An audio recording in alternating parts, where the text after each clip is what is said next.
টাকাটা একে দিয়ে দিচ্ছি যেটা রাস্তার মধ্যে পাইলাম। তো দেখেন দিয়ে সো গাইস দেখেন এখানে একটা টাকা পড়ে আছে 10 টাকা। তো আমি টাকাটা তুলবো। দেখেন একবারে বালি লেগে গেছে টাকার মধ্যে। তো অনেকে আমরা কি করি, এরকম রাস্তার মধ্যে যদি টাকা পাই তাহলে আমরা সেটা খেয়ে ফেলি। হ্যাঁ, এটা তো 10 টাকা, এটা বেশি টাকা না। তো এটা আমাদের করণীয় হচ্ছে আমরা এই টাকাটা মসজিদের ভিতরে দিয়ে দিব। হ্যাঁ, আমরা অনেকে কি করি, এগুলো নিয়ে আমরা খেয়ে ফেলি, আমরা পার্টি করি। এরকম ভাই ভুলিও কখনো করবেন না। এটা যদি আজকে 10,000 টাকা হইতো তাহলে আমি এখানে আশেপাশে যারা আছে তাদেরকে বলতাম যে ভাই আপনার কি কোনো টাকা হারিয়ে গেছে কিনা, হ্যাঁ কোনো টাকা পড়ে গেছে কিনা একটু দেখেন। যদি আপনি কই টাকা বলতে পারেন এবং কই টাকার নোট আছে এখানে সেটা যদি বলতে পারেন তাহলে আপনাকে টাকাটা দিয়ে দিব, এরকম বলতাম।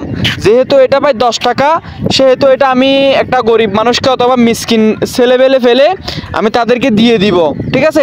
তাহলে আপনারা যদি ভাই এরকম রাস্তার মধ্যে আমার মতো টাকা খুঁড়ে পান তাহলে অবশ্যই কার টাকা সেটা আপনারা বলবেন। এবং যদি মালিক না পান, সঠিক মালিক না পান, তাহলে সেটা আপনারা মসজিদ বা কোনো একটা গরিব মানুষকে দান করে দিবেন। তাতে আল্লাহ তাআলাও খুশি হবেন এবং আপনারা গুনার ভাগীদারও হবেন না। আল্লাহ সবাইকে বোঝার তৌফিক দান করুক, আমিন। আসসালামু আলাইকুম রাহমাতুল্লাহ। টাকাটা একে দিয়ে দিচ্ছি যেটা রাস্তার মধ্যে পাইলাম। তো দেখেন দিয়ে দিছি, ঠিক আছে। এরকম কাউকে দিয়ে দিবেন, গরিব অসহায় বা মসজিদের ভিতরে দিয়ে দিবেন। যেহেতু এটা 10 টাকা, সেহেতু আমি মসজিদ মাদ্রাসার মধ্যে দিই নাই এবং কার টাকা সেটাও জিজ্ঞাসা করি নাই। হ্যাঁ, আপনারা যদি এরকম যদি বড় অ্যামাউন্টের টাকা পান অবশ্যই আপনারা জিজ্ঞাসা করবেন কার টাকা সেটা। ওকে, আল্লাহ হাফেজ, আসসালামু আলাইকুম।